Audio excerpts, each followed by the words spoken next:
your worksheet on biomolecules, the grid is due today. So try to get that in. Professor, I got a question about that. Yeah.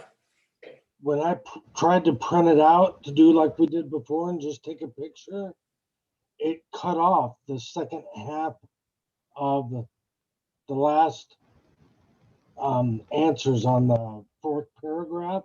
So what I did is I just did all the answers horizontally and just wrote them on a piece of paper and submitted, or on Word. Yeah, what I got for you was you had all the answers down. You had 12, but you were missing the last 4. So if you can get me the last 4, your last 4 answers on that grid, then I can grade it. From horizontally down? Yeah, horizontally. The horizontal last row was missing. All right, I might not have seen that because the way I had my computer. All right, I'll get those to you today. Okay. I also sent you another worksheet that's due a week from today. And that should be, if you look in Canvas, that should be in assignments. If it's not there, let me know. And we have a quiz on Wednesday, right? Yes, there is a quiz on Wednesday. Okay. And you just reminded me, I sent you a chart showing your participation, the records that I have of your participation. And I encourage you, if I have anything wrong, if I've left out participations that you actually did, let me know. Send me an email and I'll upgrade or update the record. And on that note, I'm pleased that we've had the degree of participation. About, excuse me, about a third of the class has been participating on a fairly regular basis. And I strongly encourage the rest of you to also get involved. Don't be afraid to just speak up, interrupt if you need to, but please speak up and make sure that when you do, you say your last name clearly so that I can make a note that you've participated.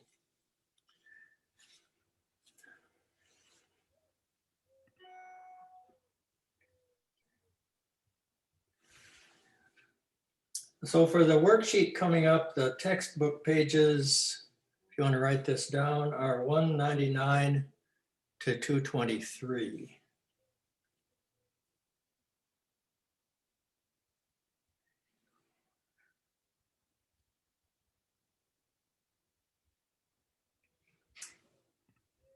So yes, on Wednesday, there will be a quiz. It's quiz 4, and it will cover. Are those pages for the worksheet that's Yeah. due on Wednesday?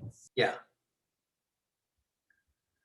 The quiz 4 will cover the last 2 lectures. So that will be including today and last Wednesday. So all you need to study are those 2 lectures. All right, can you give us the name of the worksheet? The name of the worksheet should be amino acid structures. All right, I got it. Amino acids, nucleic acids, and proteins. Yeah. Mm-hmm. Quiz will have the same kind of questions. There'll be 10 of them, worth a point each. So 10 points total. Time limit will be 15 minutes. Questions will be a mixture of true and false, essay, fill in the blank, multiple choice, the same kinds of questions as you've had before. What I would like to do today, an amazing thing happened.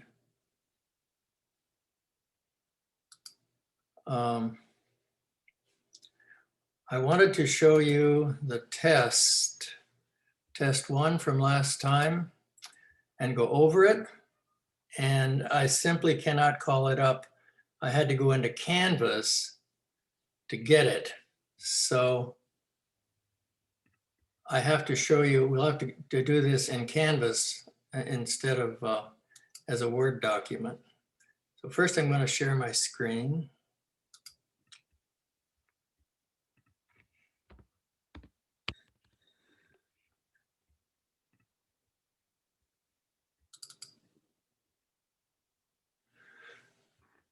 Okay, do you see test 1 on your screen covering topic so-and-so? Yes. You can see that? All right. So the purpose of this exercise is twofold. First, I'd like to make sure that you have the correct answers to all the questions. And secondly, I'd like you to draw from this some insights as to how I choose questions to put on tests and quizzes. So for most of the questions I have included now in this version of the test, I've included the slide or set of slides from which I constructed that question. Okay, so starting with the first question, which was a graph, and the basis for that were these 2 slides that we discussed during talking about scientific method, where I emphasized the importance of graphs. That a graph can reveal information to you that you can't see from numbers alone. So on the test, you had this graph, and the first question was, what is the label on the independent axis? And that's age. And on the dependent axis, that is probability of survival. And then I ask, what do these 2 curves show, the type 1 organisms and type 3? Well, type 1 shows that as the organisms aged, the survival was very high. They hardly died at all until they got very old, and then they crashed. Very precipitously, they began dying.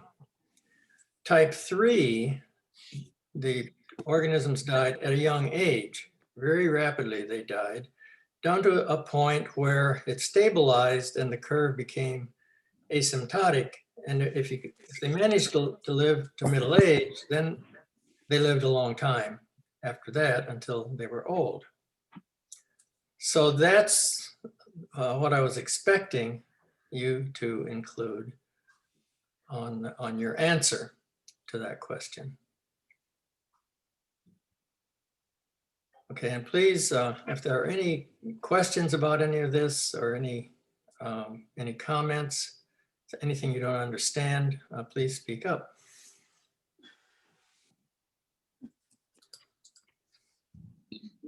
The next question was about binomials. And where did this come from? Well, on the lecture on classification, we had this slide, a couple of slides, in which I emphasized the importance of binomials because each organism on Earth has a unique binomial that designates that organism and none other. But there's a particular way you have to designate the binomial when you use it. So first of all, the genus, the first letter of the genus is always capitalized. The species is always lowercase. And they're either italicized or underlined. And once used in a paper, the first time it's used, you spell it out, in this case, Escherichia coli, and that subsequently, whenever it's used, you abbreviate the genus with just the initial letter, E. coli. And so translate that to this question, going the wrong way here.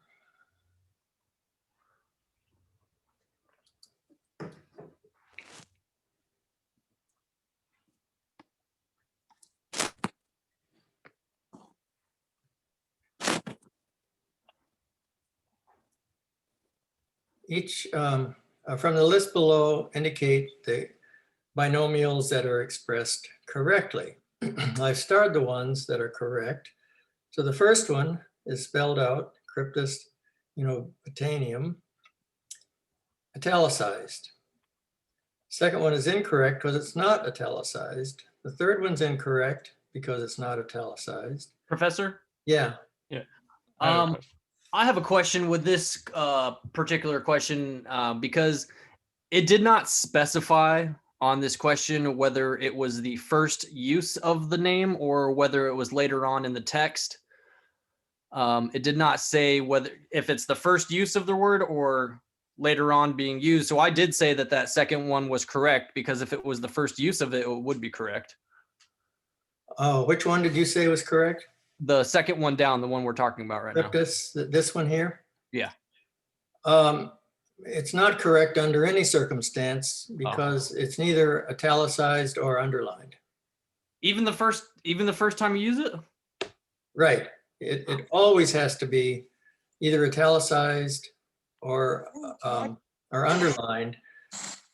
And so in a text, and this question doesn't ask anything about in a text. So that's not really relevant to the question. But in a text, the first time it's used, it would be like the first one here, Cryptus unobtainium. That would be the first way. The second way it would be, and all subsequent ways, would be number 4. C, I ubentanium, had a question also. italicized. Okay, the next one is wrong. It's Somebody else had a question on that one. Oh, yeah. Yeah, I was. What's the difference between 5 and 6 right there? I literally can't see. I don't know.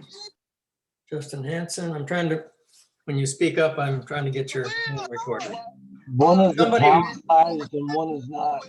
Could somebody mute Is their mic? Uh, We're getting a lot of background. Oh, I can't even see that. Okay. Yomi, your microphone's going crazy. Yeah, Patrick, can you see where the 1, 2, 3, 4, the fourth one down is italicized? It's kind of going to the right. Yeah, fourth one is italicized. I'm saying the 5th and the 6th. Both of the two that are underlined, the top two. The One, fifth. one and the doesn't sixth. have a break in it. Oh, that's Yeah, the you difference. can't underline the space. Oh, I So didn't. that's, who is speaking? Oh, that was Justin. But Justin, Bennett okay. Taylor. Okay, so yeah, you can't, I know it seems like a small point, but yeah, that's the rule. And then the next one is correct because it's the same thing, except the space is not underlined. Then the next one is wrong because the space is underlined. And the next one is not italicized. And finally, the last one is correct because it's underlined, everything except the space. So from this list, 4 of them are correct. Professor. Yeah, this Keone? No, Katrina Vibert. Katrina? Okay. Yeah. Wouldn't the ones that just say C are also incorrect because they don't have like the period after the C? That'd be correct. Yeah, you have to have a Okay. period.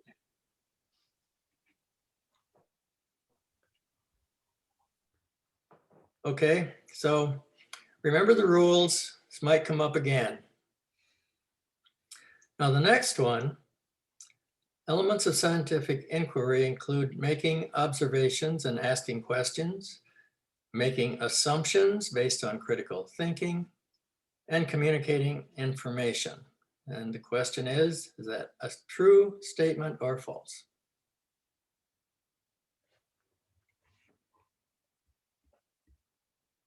Anybody want to hazard a guess? You can't be more than 50% I mean, wrong. it says false. I mean, I have the test up just to see.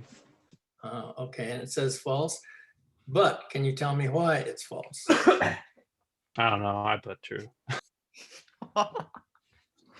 Wouldn't it be false because it's missing one of the methods? Okay, well, let's read the statement. Making observations and asking questions. And you're right. We have our four little boxes here. You never assume anything. That's right. So making assumptions is not part of the scientific method. You never make assumptions, even if they're based on what you think is critical thinking. So it's this second box on the right here that where this statement is false. Clear to everybody? Okay. So we've studied three types of molecular bond: ionic, covalent, and hydrogen. And the question asks you to match up the bond type with how you identify it. An ionic bond, opposite charges attract. Covalent, the keyword is shared. And hydrogen is based on electrostatic attraction. And that came directly from this slide, from the set on chemistry, where ionic, opposite charges, covalent is shared, and hydrogen is electrostatic. And they're illustrated here. Here's an illustration of a covalent bond. And I'll show you pictures of the other bonds a little farther down.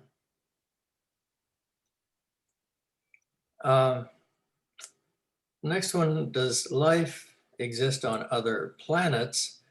And you remember the Goldilocks slide?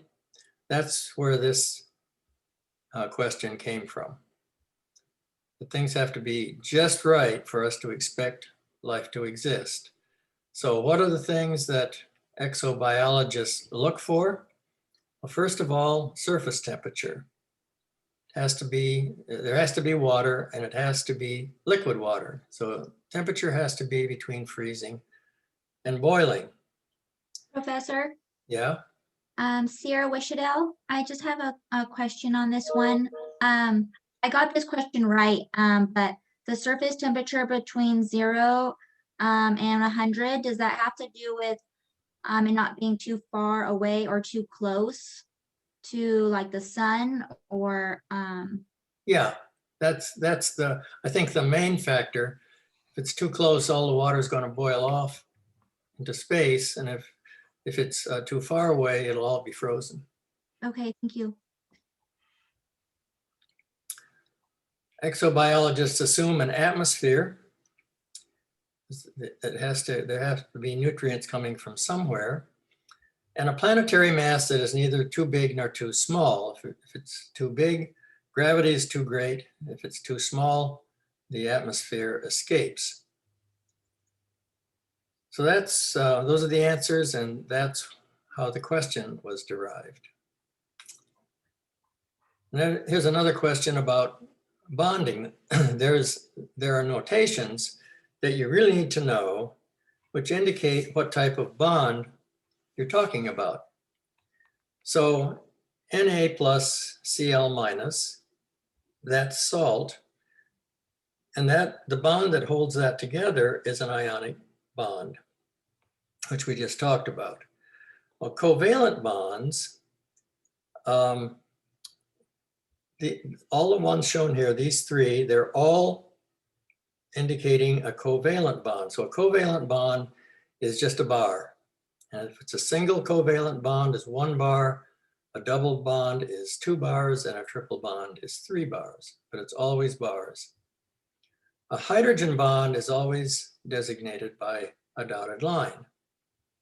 And so I've illustrated that with slides from the lecture. Ionic bond, a sodium ion, chloride ion, the atoms. Well, sodium gives up an electron, becomes an ion. Chlorine accepts an electron and becomes an ion. Those ions have opposite charge and form an ionic bond. A covalent bond, I said the key word for covalent is shared. So in every case, there are shared electrons. In the case of oxygen, an oxygen molecule, there are 4 shared electrons. In the case of nitrogen, 6. And I've circled the designation for double or triple covalent bonds. And finally, a hydrogen bond here is designated with a dotted line between a hydrogen atom in blue and an oxygen atom in yellow. So the point here is just this: you need to recognize when you see a particular designation, recognize what kind of bond it's telling you.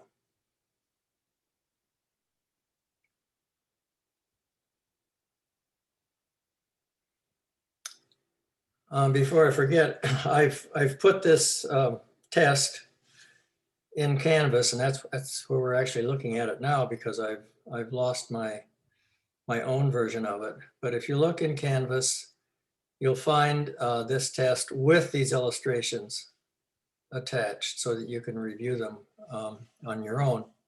Thank you. Okay, so the next one is about microscopes. You're looking through a microscope at a structure 10 by 5 micrometers. The main color you see is green.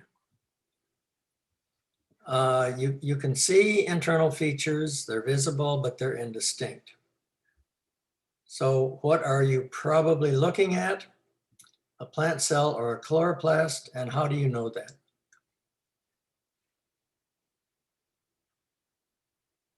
Because it's green. Right, it's green. So that says it's likely to be chlorophyll, which would be either a chloroplast. And the size range, if you look at this scale here, the size range 5 to 10 micrometers is in the range of organelles and cells. So the size is right for a plant and the color is right. And what type of microscope are you using? A light microscope. And why are you using a light microscope? How do Because you, yeah, go ahead.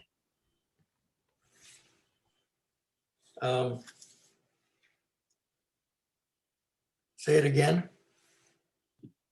Because the light microscope can see the internal inside the cell. It can see it indistinctly. At the highest magnification, you'd see inside a cell. You'd see that there are things there. It's like the picture that you see here with a light microscope. You can see that there are objects there, but they're indistinct.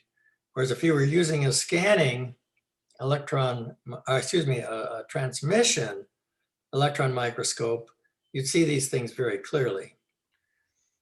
And the other difference is with electron microscopy, you never see things in color. Oh yeah, I just remember that. I was confusing between the transmissions and light microscope. I got it now. Okay. Professor, Yeah. just to clarify, with the chloroplasts, you would see the green color without dye, but anything else, you'd probably have to dye it with a light microscope, correct? Stain it.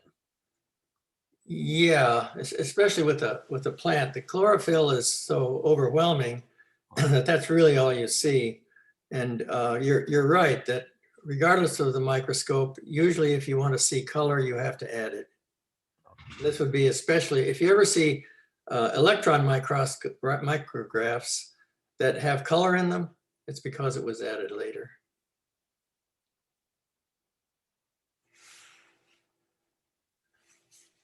Professor, one more question about that. When they color the stuff artificially, like what is making them determine those colors? Is it just a random choice of colors, or is it like, does it actually look that color? It depends. You can either color the specimen, or you can take a picture and add artificial color to it. So if you're coloring the specimen, so say for example, you're trying to distinguish between DNA, RNA, and protein, there are different stains which when you shine a UV light on them, they reflect a certain color. So very often DNA will reflect yellow, for example. So you can either stain the specimen or you can color the picture.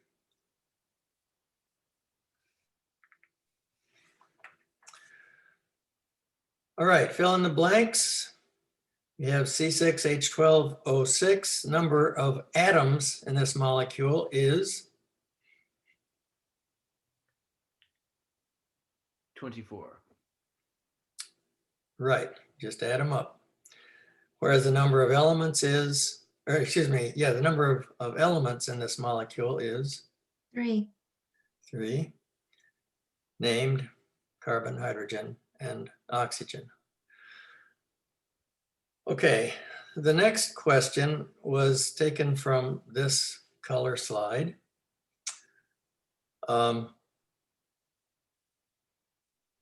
Bacterial cells are usually one of 3 possible shapes. And you see them here. The blue are spiral, the red are rod-shaped, and the purple are spherical or helical. Excuse me, spherical. The helical ones can also be called spiral ones. So those are the 3 basic shapes. Usually if you have a bacterium that you're looking at, it's going to be one of those or some variation of it. Professor, Yeah.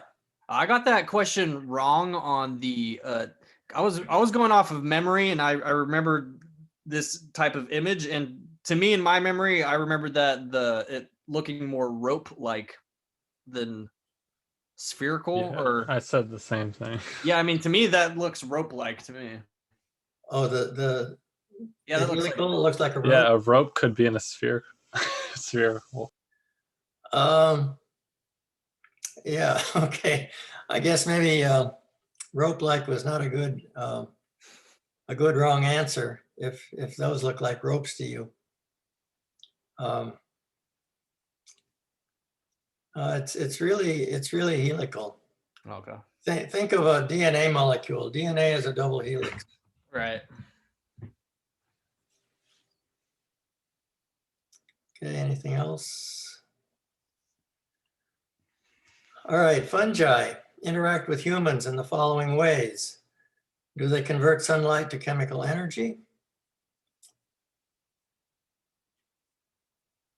No, they don't, because they don't have chlorophyll. They may be green, like the one you see here. That green color is not chlorophyll. Are they involved in the production of pastries? Yes. Yeah. Yes. Bread, Yeast. yeast. Uh-huh. Okay, so that's one right answer. Food spoilage. Yeah. Yeah, that's another one. Antibiotic synthesis.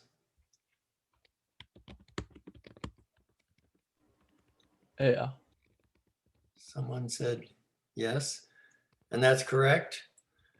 And this slide sort of tells the story of penicillin. What I showed you in lecture was these conidial heads, spore clusters from the fungus Penicillium. The rest of this slide I added later. So here you see growing on a petri dish of agar, a colony of Penicillium after taking one of these spores and putting it here and letting it grow. That's what it looks like. And here you see a picture of Alexander Fleming, who made this observation in the 1920s. And what I'd like to point out is the background here. He's sitting in his lab, and this is what a microbiology lab looked like in those days. If you walked into one today, it would look very much the same. You'll see stacks and stacks of petri dishes and racks after racks of test tubes, each with something growing in them. And I find this picture to be very interesting because it illustrates the genius of Alexander Fleming and how you often don't get what you want, but you might find something even better. So this is a picture of the original plate that he observed.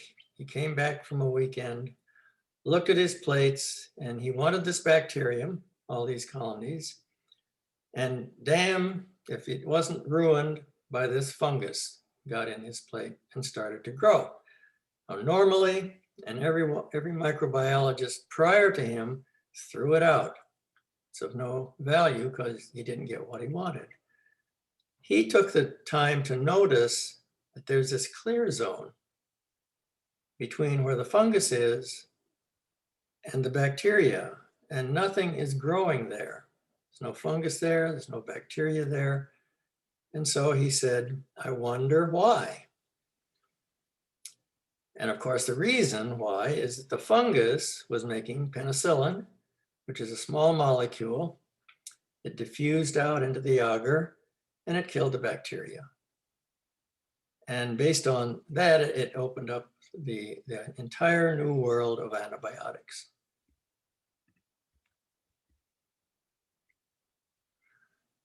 Fungi don't store fats and oils. They do decompose litter. So if you consider a rotten fruit in your refrigerator a litter, a fungus will take care of it if you give it enough time.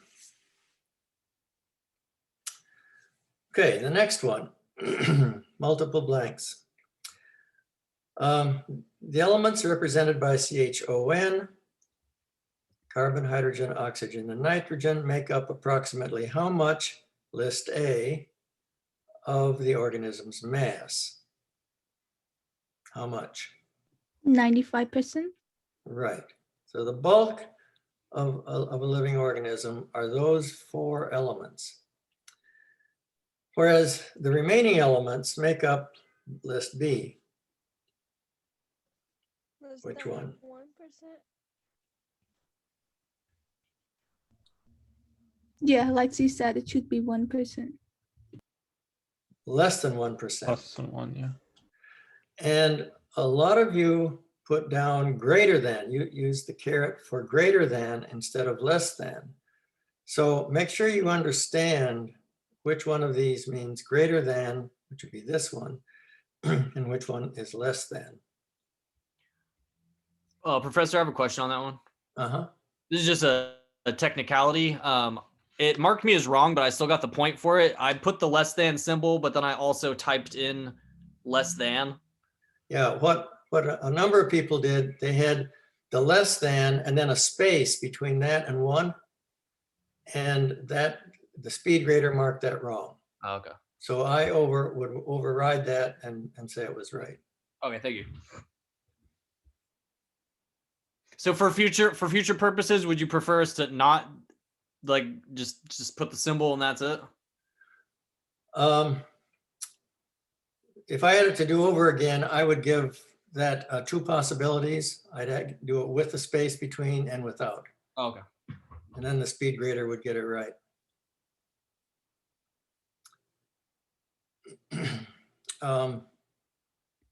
Okay, so these slides are just where that question came from. Okay, water has both cohesive and adhesive properties, and they're both important in the growth of plants. And this was an essay question. I asked you to describe how these properties are involved in plant growth. And that comes from this slide, where we have the definition of cohesion, tendency of water molecules to stick to each other, and adhesion, tendency of water molecules to stick to other surfaces. And how does that get involved with plant growth? Well, on the right here, I've got cohesion with a red arrow pointing to a stomate on a leaf surface. And so how does that work? Well, cohesion, the water molecules are sticking to each other. And as water moves up through the leaf, goes out through the stomate and evaporates, the cohesion pulls the cohesion between the gaseous water molecules and the liquid one pulls the liquid up.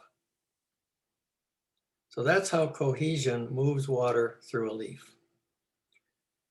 For adhesion, I have a red arrow pointing to a xylem vessel, a tube, where water moves up by capillary action. You've all seen this yourself. If you have a drinking straw, drinking a soda, you can see that on the edges, the water is higher, or the soda is higher than it is in the middle. So that's, I accepted or partially accepted a lot of different explanations, but the best responses I got is if you mentioned a leaf or a stomate and you mentioned water transportation vessels, I gave you credit. Professor Mhm. Kiyomi Anderson. Okay. On that one, I got 8 out of 10. And I did mention the stoma and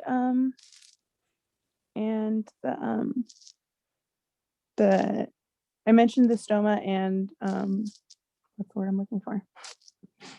About how it travels up the Xylem. thank you. Thank you. So I mentioned those things. So I was just wondering why Why I you missed got 2 points off? Yeah. I'd have to read your entire answer to know what I was thinking when I graded it. Okay. Or did you have an answer you could read? Let me pull it up. It says adhesion, which makes water stick to surfaces, helps water travel upwards through the xylem of the plants. Cohesion makes it make hydrogen bonds that hydrate the cells and stoma of the plants. Both of these together lead to the plant defying gravity and growing upward. Yeah, I don't know why I took 2 points off. I will change that. Let me make a note.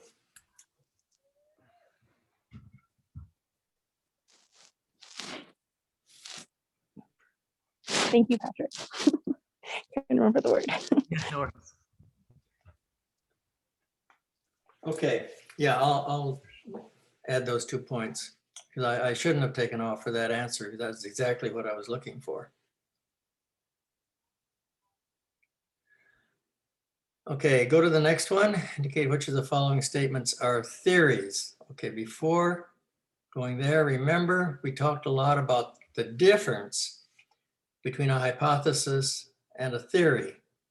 A hypothesis is a suggested explanation, whereas a theory is well-established, well-substantiated.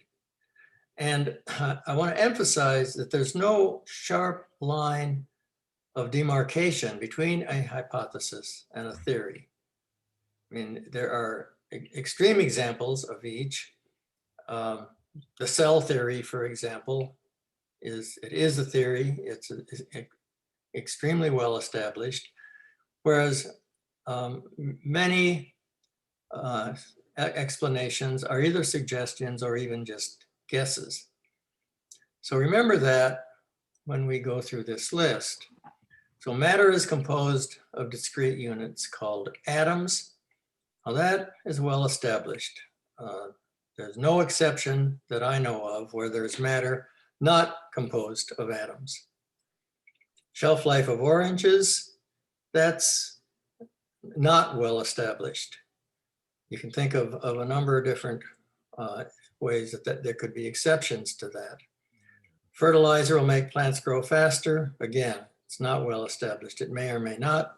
You may be using the wrong fertilizer, for example. Living things are composed of cells, a cell theory, well established. Hydrogen bonds are required for the structure of DNA.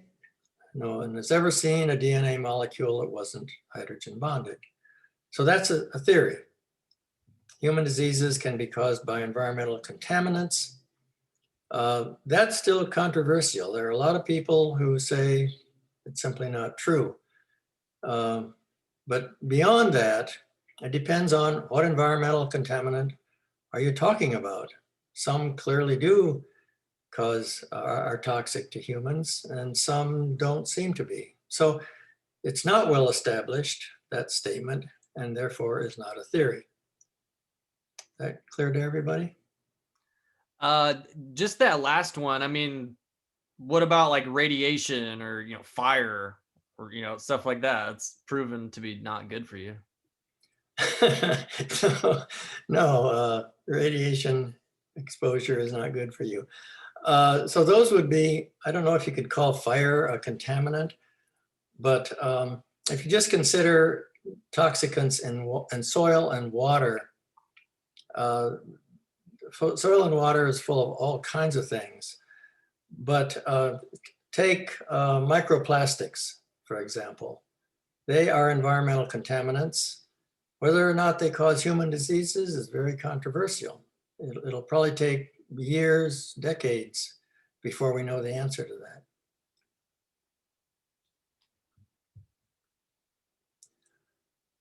Okay, so that's about theories. Next.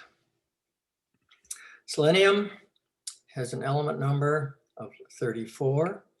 And the question is, how many protons, electrons, neutrons are in selenium? And the answers are given here. And this question came from this lecture on chemistry, where we talked about the periodic table and what the numbers in these little boxes mean. So protons are the atomic number. That would be the element number here, 34. Now, the number of electrons is almost always equal to the number of protons, so that's 34. The number of neutrons is the atomic mass minus the atomic number. So the atomic mass is 79, atomic number is 34, so the number of neutrons is 45. Then the mass of protons, neutrons, and electrons would be the number of protons plus the number of neutrons. And that would be 34 plus 45 is 79.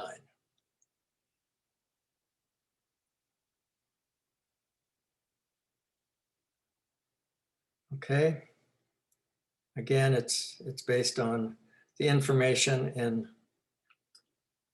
these slides.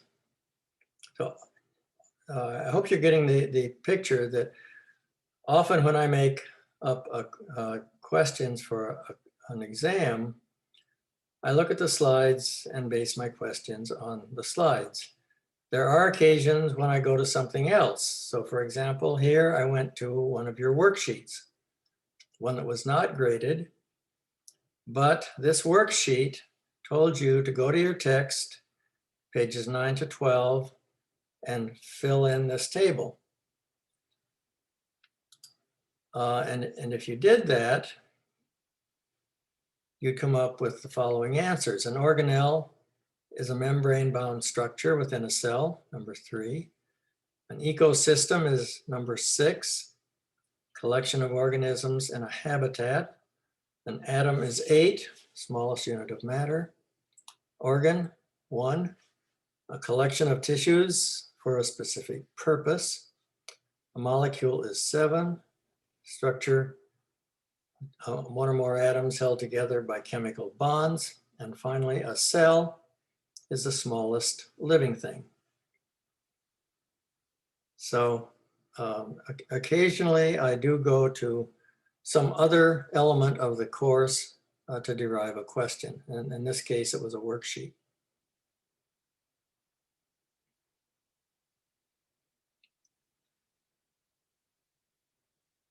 Okay, match the terms below to the best answer on the right. One's on the left, the one's on the right.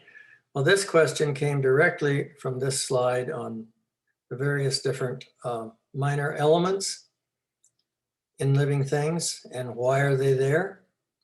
Well, calcium for bone and teeth, magnesium as a cofactor, iron to carry oxygen, sulfur, we'll talk about sulfur and amino acids later, copper to make hemoglobin, and potassium for electrical balance. So again, if you studied and if you had these things in your mind, then you could put them together in a multiple or in a matching question. And the next one is about forms of water, solid, liquid, and gas. And this question came from this slide where ice in ice, the water molecules are hydrogen bonded completely. Every water molecule is bonded to at least one other water molecule. So that's ice. Liquid is part and part. Some are bonded, some are not. Whereas in gaseous water, none of them are hydrogen bonded. So if you look at the question, liquid is C, partial hydrogen bonding, gas is E, no hydrogen bonding, and ice is a complete bonding of all molecules.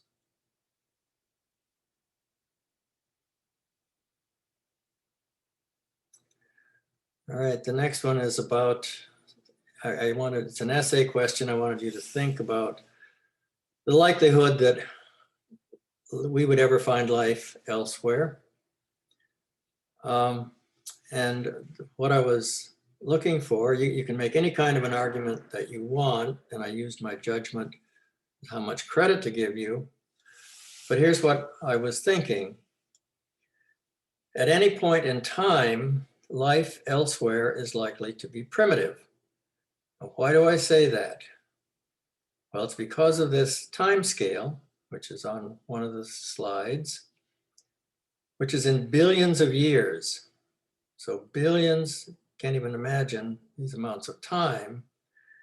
And intelligent life is down here. You have semi-intelligent life, apes, 7 million years ago.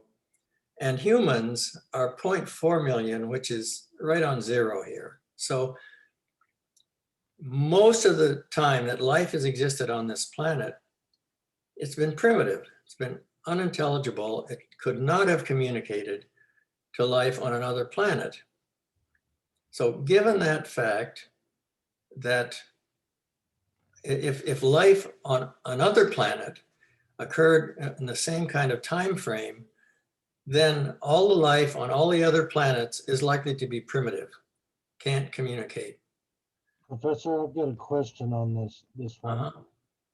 Because I got, I think, 2.5 out of 3 or something like that. I thought you had discussed earlier in one of our earlier lectures that it would be the distance, the light years away is what would keep us from finding other life, because we wouldn't be able to get there. That's the other part of this, of the answer to this question. So the first part is that life throughout the universe is likely to be primitive at any given point in time. And so that means that it can't find us. So we've got to go looking for it. And that's where the distances come in. The distances are so great, it would take thousands or millions of years for us to travel to some far off planet, scoop up some debris and find life in it. And so it's just out of the question. The distances are so great, it's out of the question, almost out of the question, that we could actually do that. Even if we could travel at the speed of light, which we can't. At this point, we cannot travel at the speed of light. No, but you had also talked about wormholes, and if we were ever able to harness it for travel through space. You mean wormholes here on Earth? No, wormholes in the galaxy and in space. Oh, and so what point are you making about wormholes? No, just that there might be a time later on that they're able to figure out how they work to get us someplace exponentially faster. It's something we had discussed earlier. Yeah, and if that's possible, that could change things. At this point, we don't know how to go even at the light speed, let alone faster than light speed. I guess so. That's probably why it was marked out off on that one part, is because we don't have it now. So yeah, and if we don't have it now, the question is, would we ever have that capability? And I don't know.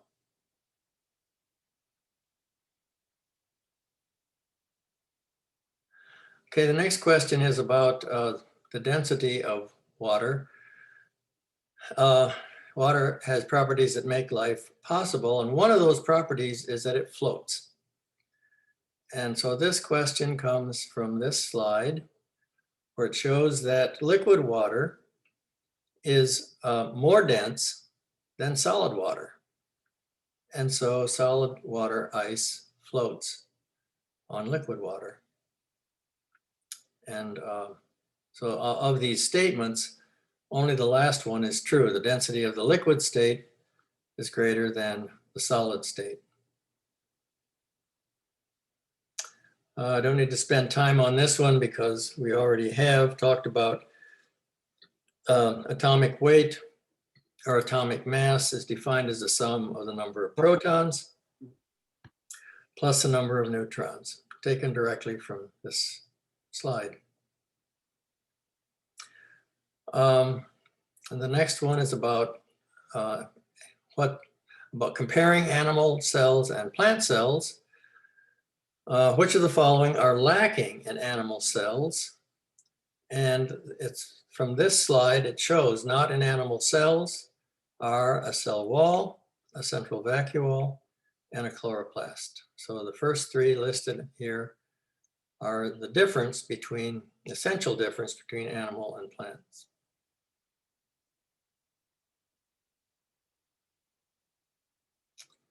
And we've gone over this one already. Carbon, hydrogen, oxygen, and nitrogen. You were simply asked to pick out the right word for each of those letters. That came from this chart. And next is about viruses. And again, if we go to the slide we talked about viruses, they infect all kinds of cells, both prokaryotic and eukaryotic. They're much smaller than cells, and they reproduce by taking over the host reproductive processes and harness them to make more virus instead of making host products. So based on that information, the question asks, choose statements that correctly describe a virus. Well, viruses can infect plants and animals, but not bacteria. That's not true. But the second one is true. Infects all other forms of life. Viruses insert their own reproductive machinery? No, they don't have any. They use their host's reproductive machinery, which is the next one down. Viruses larger than a cell? No, they are much smaller than a cell. And they inject genetic information in the form of either DNA or RNA. Remember, viruses are unusual in that their genetic material can be either DNA or RNA, whereas in all forms of living things, the genetic material is only DNA.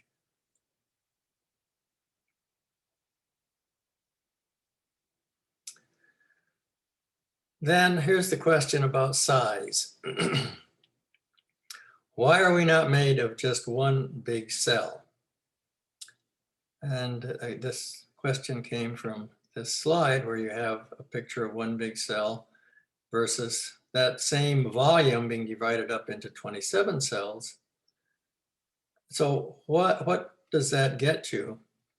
Well, down here in the lower left corner, it facilitates transport and communication, which you can't have. It's not easy to do with one huge cell. Smaller cells, it is. Cell specialization, if you had one cell, you'd have one function. Whereas if you have 23 trillion cells like humans do, you have many functions. And finally, injury repair. If you injured one cell, it would die. Whereas if you injure some of the cells in a multicellular organism, the remaining cells, the uninjured cells, can repair the injury. So that was an essay question. And if you think you were graded improperly, let me know.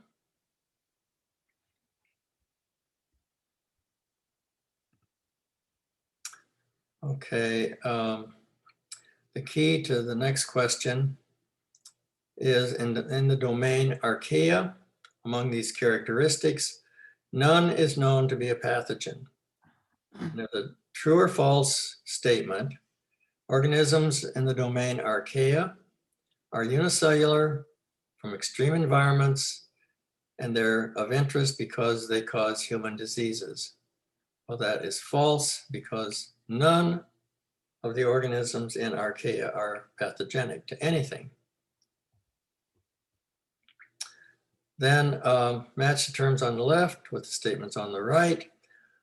Well, a phylogenetic tree is based on ribosomal RNA sequences. That comes from this slide. Why is our RNA so useful for classification? And that's what this slide is all about. Morphology based on visual similarities. And then two key words, homologous structure and analogous structure. So homologous, bird wings versus bat wings, where does that come from? From this slide. So here are bat wings and bird wings. They're homologous because they have the same evolutionary origin. Whereas bird and bat wings versus insect wings are analogous. They have similar functions, but different origins. So these definitions are stated here explicitly. Analogous means similar function, but not evolutionarily similar. Homologous has a similar evolutionary history. Professor, I get a question on this one too. That's not to do with this though. Is this what Darwin, when he went to the Galapagos Islands, when he did that study on finches and all the different breeds of finches, does that kind of tie into this too? Yes, it does. So a main finding of Darwin was that the different finches on different islands had different beaks. So if he compared beaks on one island with beaks on another island, would they be homologous or analogous? Thank you. Well, they would be homologous because they'd have the same evolutionary origin.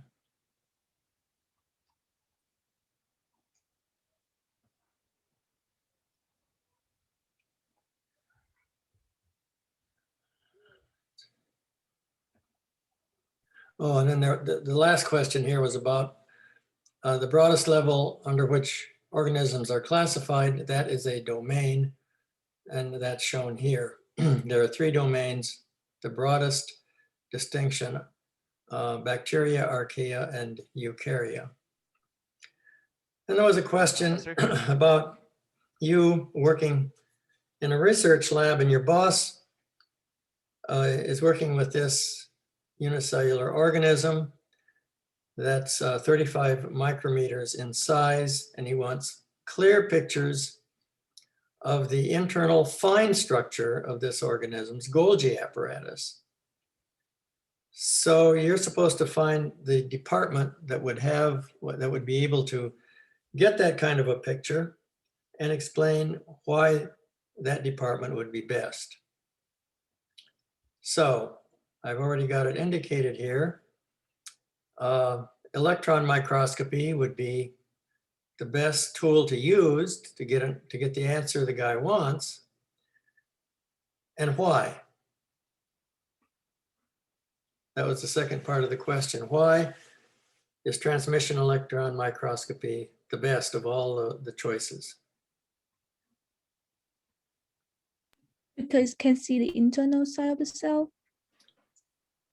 Right, he wants the internal fine structure, and fine structure means that you would need transmission electron microscopy, not scanning, because that would only show you the surface. So yes, it's transmission electron microscopy. And need to go through that. And the final question Protista is a kingdom of eukarya that contains all the forms of life that don't fit in any other kingdom. And the answer to that is True. true. It's a grab bag. Whatever doesn't fit goes into Protista. So it has a lot of different kinds of organisms in that kingdom. All right. Well, I've put this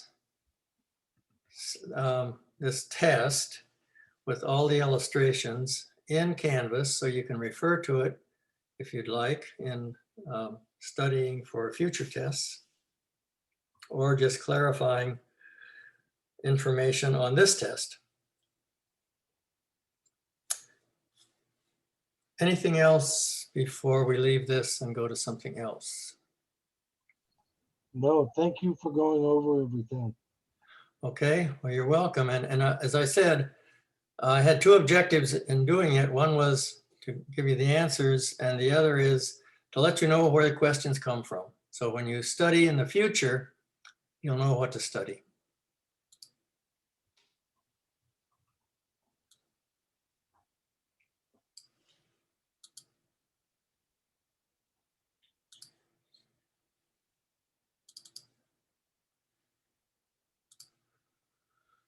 More DNA and RNA. I don't have a lot of time left, so I'll go over this quickly. I wanted to go over some historical perspective for a couple of reasons. One is that the discovery of the structure of DNA was momentous in history, really, and certainly in the history of biology. It changed everything. And it goes back to the question of how are discoveries made, and how do different scientists make discoveries in different ways? Well, here we're talking about three individuals: James Watson, Francis Crick, and Rosalind Franklin. Here are Crick and Watson in later years. Crick has now died. Rosalind Franklin died shortly after DNA was discovered.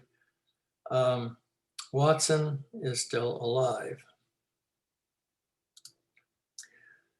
Now, going back before Watson and Crick, I'd like to give you a sense of where was genetics at that time. So before the 1950s, most scientists thought genes were made of protein. Now, how many possibilities did they have to choose from? Think of the macromolecules, the 4 macromolecules that we called biomolecules. What are they? Proteins is one of them.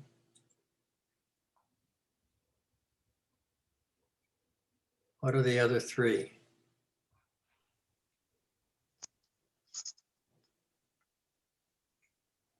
Lipids. Lipids is one, okay. What's another one?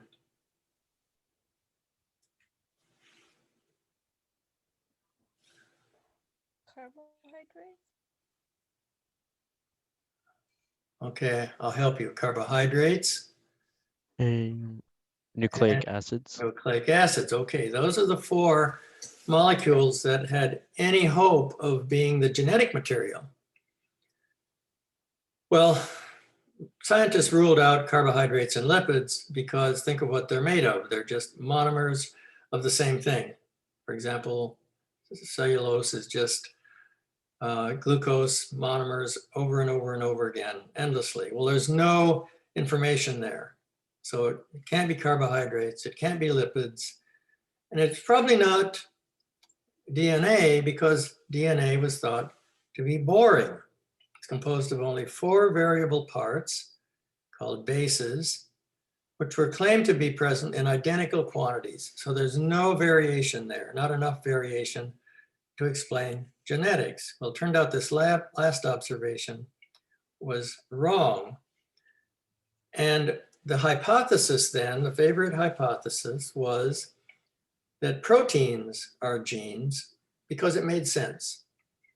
There are thousands, and at that time it was known, there were thousands and thousands of proteins in a living organism, and organisms have many, many traits. So it was easy to imagine that each trait was controlled by a specific protein.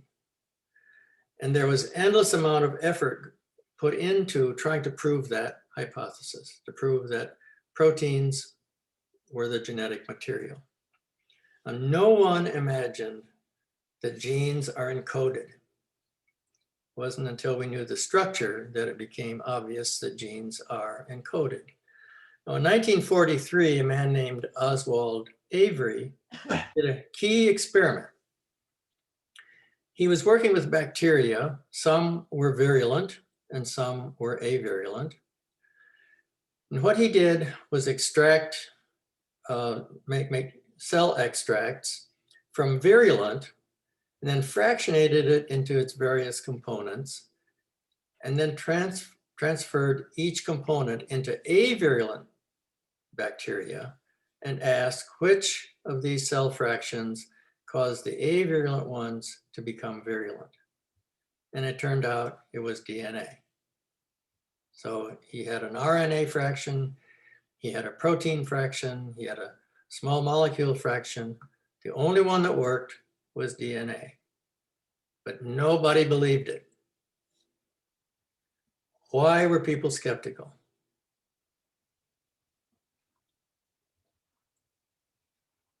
Imagine how he did this. He made a crude cell extract, fractionated it with the tools that were available then. He labeled them what the substance was, and then did his transformations. So why would you be skeptical that he was right? It's in the face of, you're already convinced that it's protein, and now he's saying it's DNA. Why would you doubt him?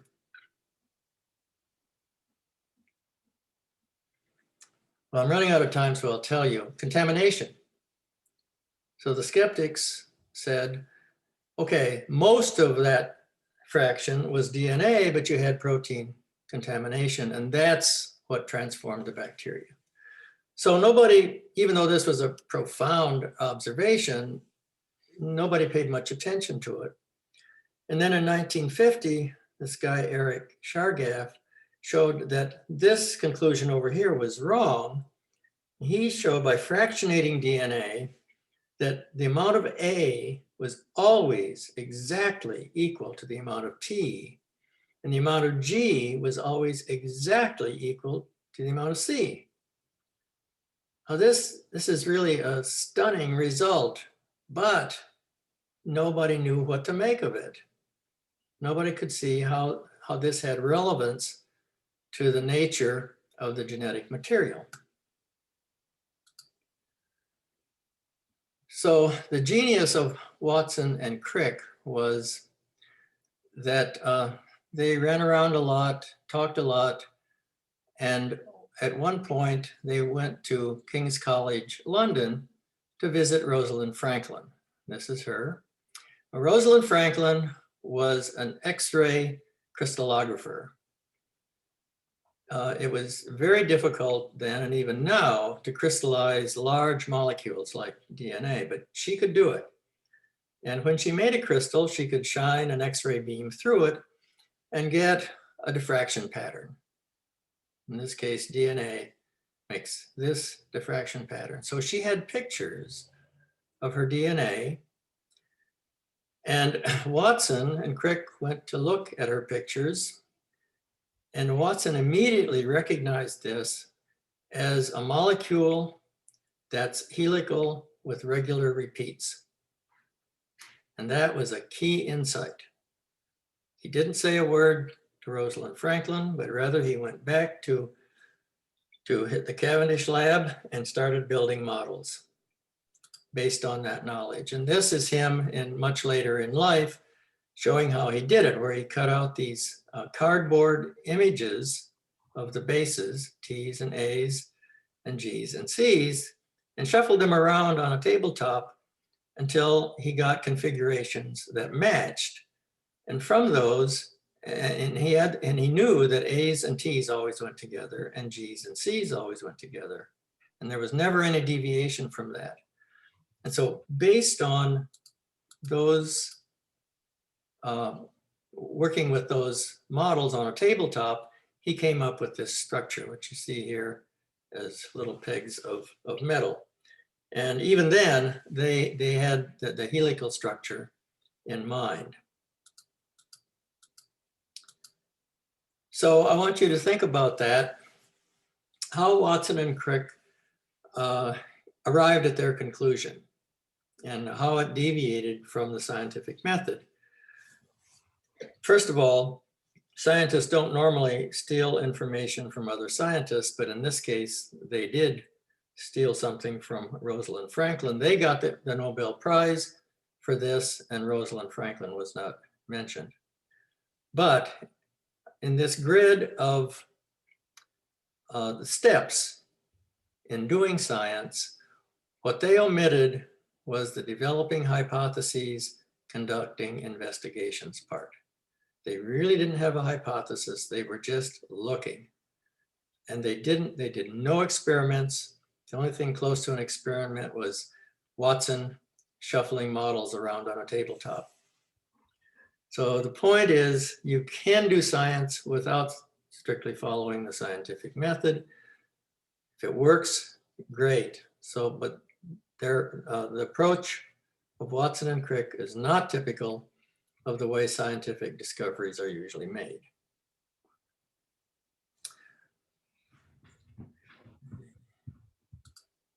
Yeah, I'm going to have to hurry along. Four bases are that. And I want to emphasize what is a nucleotide. The lower right here, a nucleotide is designated 3 parts, phosphate, 5 carbon sugar, and a base. The phosphate and sugar repeat over and over and over. There's no variation in either DNA or RNA in this so-called backbone, sugar phosphate backbone. It's simply there to provide an anchor for these bases, which are variable, but in DNA, there are only 4.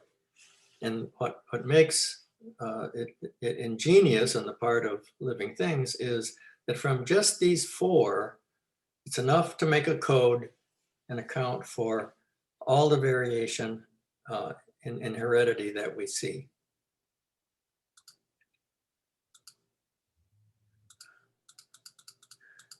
Okay, this is simply showing you the bonding between A's and T's and G's and C's. Notice that the blue ones are always between A and T, the red ones always between G and C. And what kind of bonds are these? Hydrogen bond. Somebody said hydrogen bonds, and that's right. And between A's and T's, there are 2. Between G's and C's, there are 3. Now, what is a gene? This you need to remember. A gene is a section of DNA which encodes another molecule, usually a protein. But a gene is only a stretch of DNA. And that's why bioinformatics is so important, is that when you have millions and billions of bases that have no meaning whatsoever, bioinformatics extracts meaning from that. So the sequence of nucleotides in a gene is unique for that gene, and it specifies a particular protein, one protein only. And the nucleotides are read in groups of 3 letters, and we'll talk about that later. An important point here is that the human genome contains about 20,000 protein encoding genes, and that's less than 2% of the total DNA in one of our cells. So think about that. 98% of our DNA in every cell of our bodies, 98% doesn't code for anything. At least it doesn't code for protein. But the last point here, non-coding does not mean non-functional. We wouldn't have that 98% if it wasn't good for something, because natural selection would have eliminated it a long time ago if it wasn't being used. So it's being used. What's it being used for? Well, we don't know. This is one of the big areas of investigation of genetics right now. But the evidence so far says that much of this 98% is for regulation of genes. So the genes that code for protein, 20,000, they all have to be regulated in a very precise way. And so the 98% seems to regulate the 2%. And the 98% is transcription factors. These are either proteins or peptides or nucleic acids that bind to other nucleic acids. Introns, pseudogenes, enhancers, and silencers, they've all been identified in this 98%. This is called a karyogram or karyotype. Remember what this is? It's simply a picture of chromosomes. So a karyogram is a picture of chromosomes. In this case, it's a human female. Humans have 22 pairs of chromosomes in their body, plus 1 pair of sex chromosomes. Females have 2 X's, males have an X and a Y. We'll talk about that later. And then I've talked before about cystic fibrosis, and we're going to come to that again soon within the next couple of weeks. But I just said that what a gene is. In the case of cystic fibrosis, transmembrane conductance regulator, this is a gene, encodes a protein that inserts itself into the membrane of the cell and moves chloride ions across the membrane. That's its sole function, move chloride ions. What is a chloride ion? As opposed to a chlorine atom?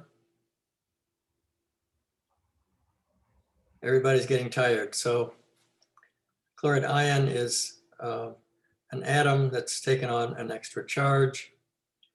It's got 7 electrons in its outer ring. If it adds another one to become stable, it's now taken on a negative charge, and that makes it an ion. And finally, what is a chromosome? All genes are located on chromosomes. All chromosomes have a centromere. When we talk about cell division, you'll see the importance of the centromere in a dividing cell.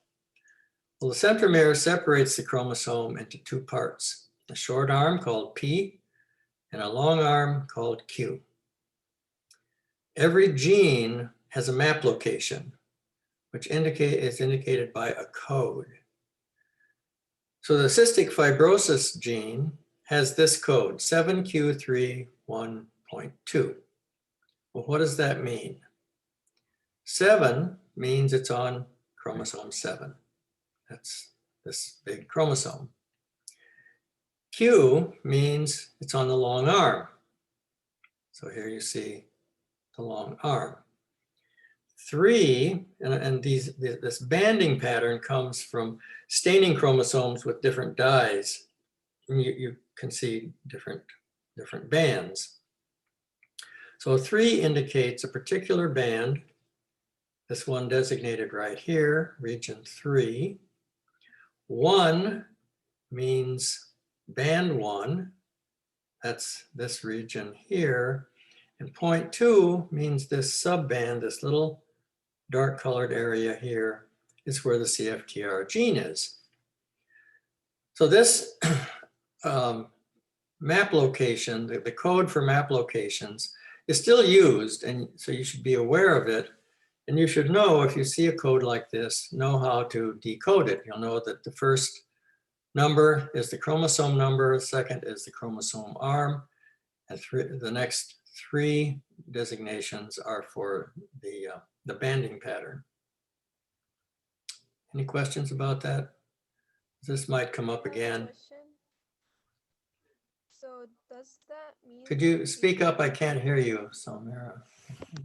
Does that mean for each chromosome we have a chromosomal location? I can't hear you. Can you speak right into the microphone? My question is, does that mean for each chromosome we have, like, does that mean we have to have a chromosomal location for each chromosome? No, this isn't about each chromosome. If I you understand, excuse me.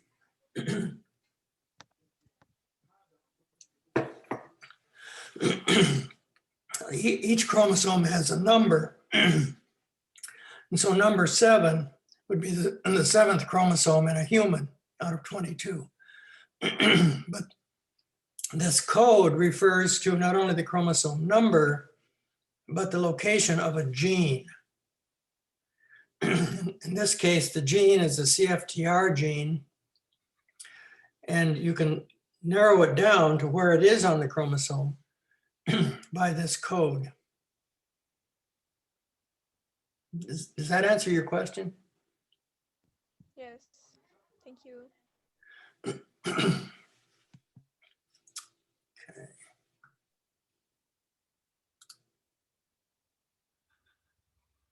We won't go into this now, and so that's it for today.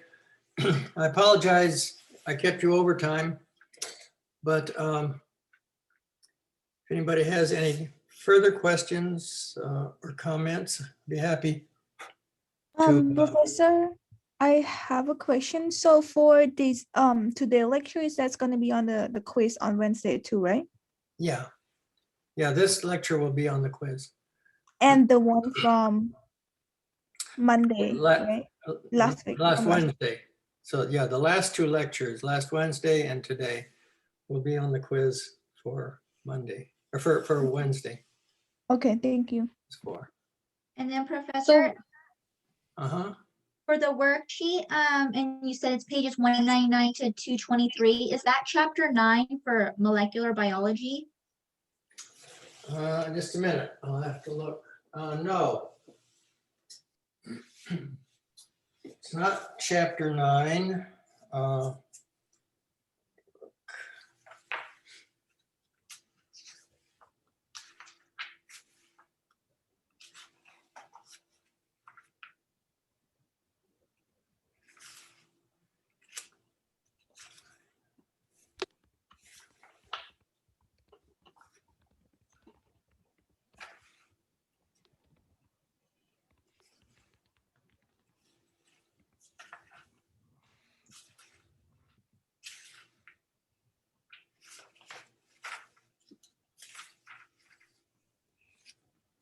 Oh, wait, I was wrong.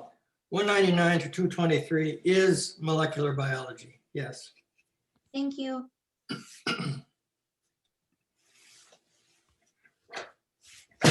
Professor, I have a question. So for the next quiz, do we have a class too or not? Yes, we'll have class. Okay. But the Only class on will the be test days, we don't have class, right? Right, only when you have a full class period test do we not have class. But on quiz days, the quiz is only 15 minutes long, so we have a class of 60 minutes. Okay, thank you so much. Professor, just to let you know, I resubmitted those other 4 questions.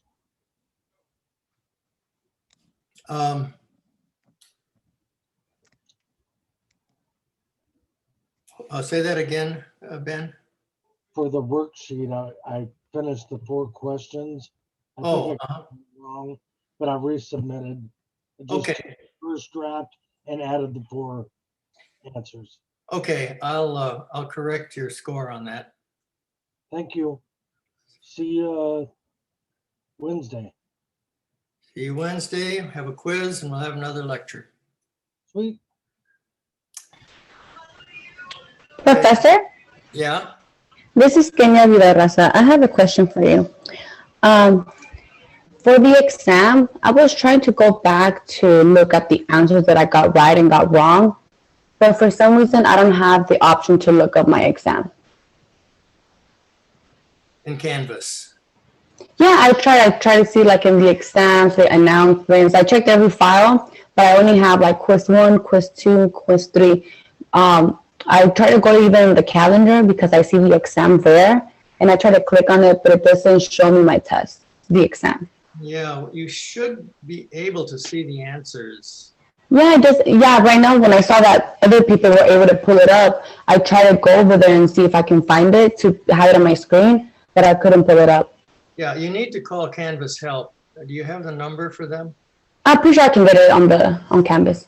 Yeah, you can find it. Call Canvas Help. I have found them to be helpful. So Okay. probably figure this out for you. Okay, well, thank you. Have a good night. Okay, good night. All right.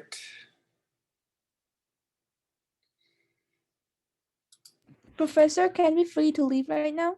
Sure, you can leave. Yeah, you could have left a long time ago. We've gone overtime. Sorry. Okay, all right. Have a good one. Bye. Okay, you too. Bye. Anyone else before I My question. end? Last week, I asked for an extension for a homework. I think the chemistry one. Your microphone keeps going off and on, and right now I can just barely hear what you're saying. Can you hear me now? No, I can't hear you. Could you speak right into the microphone? Can I write it in the chat?